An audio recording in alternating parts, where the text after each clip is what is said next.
नमस्कार सर्वांना। आजच्या एपिसोडमध्ये आपण एक महत्त्वाचा विषय घेऊन आलो आहोत। मुंब्रा हरीत कशामुळे चर्चा झाली आहे, विशेषतः MIM नगरसेवक सहर शेख यांच्या पदावर येणाऱ्या धोक्यावर।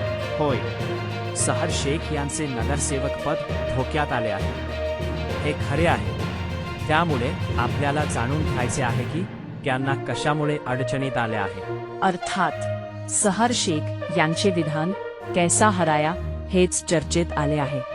या विधानाचा संदर्भ काय आहे, राजकारण कसे बदलले आहे? तुम्ही बरोबर म्हणत आहात। या विधानाने राजकारणात नवा वाद निर्माण केला आहे। सहर शेख यांचे विधान कितपत योग्य आहे आणि त्यावर प्रतिक्रिया कशा आल्या आहेत, यावर चर्चा करताना आपल्याला थोडक्यात सांगितले पाहिजे की सहर शेख यांच्या विधानामुळे त्यांच्या प्रतिस्पर्ध्यांनी कसे हल्ले केले आहेत। होय, आणि हे सर्व एकत्रितपणे राजकारणात नवा वाद आणत आहे।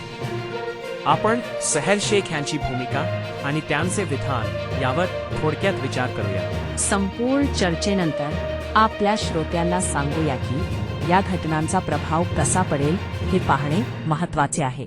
सारांशात, सहर शेख यांचे विधान आणि त्यांच्या नगरसेवक पदावर येणारा धोका हे आपल्याला राजकारणाचे नवे पैलू दाखवते। आपल्या विचारांची देवाणघेवाण करण्यासाठी धन्यवाद। आणि आपल्याला अजून काही विचार